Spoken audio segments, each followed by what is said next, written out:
С самых малых лет мы очень любили лепить. И мама для нас варит такую массу, для лепки получается как плейдо. Из магазина цвет мы выбираем сами, храним в холодильнике и творим, лепим, играем.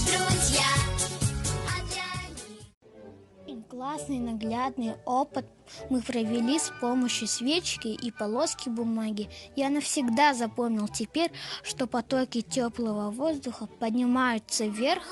Надеюсь, в школе на уроках физики нам будут показывать такие же интересные вещи.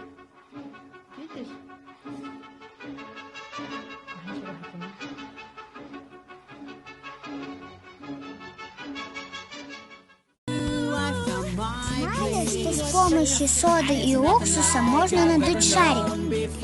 Когда сода попадает в уксус, начинается бурная химическая реакция, напоминающая извержение вулкана.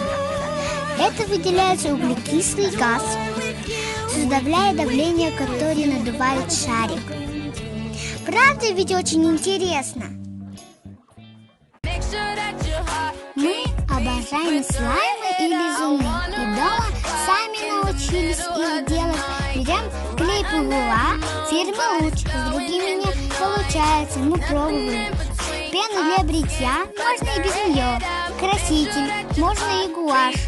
Из аптеки тетраборат натрия, и можно залипать.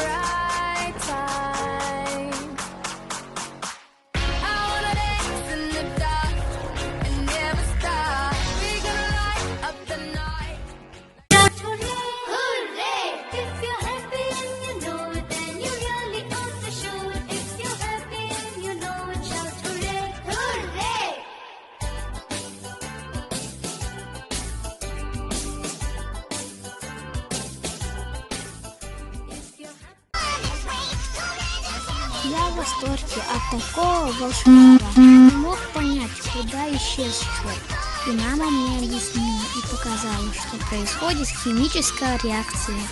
Аскорбиновая кислота съедает йод. Вы тоже попробуйте, обязательно получится.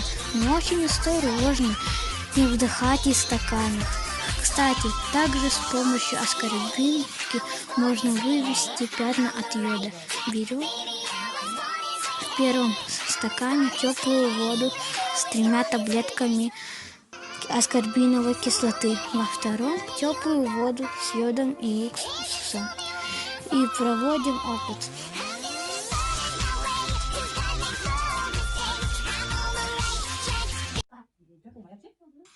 А этот опыт с яйцом, ну уж очень интересный и зрелищный. Давайте на видео посмотрим. Медленно, ползайте сюда.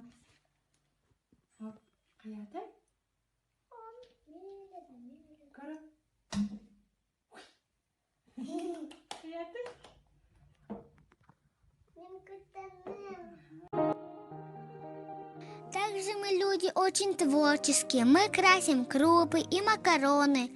Это несложно, просто нужно, чтобы они хорошо высохли. Результат нам всегда очень нравится. Цвета насыщенные, яркие получаются. На руках ни капельки не остаются. И можно создавать красивые картинки, сортировать, играть, творить, все, что хочешь.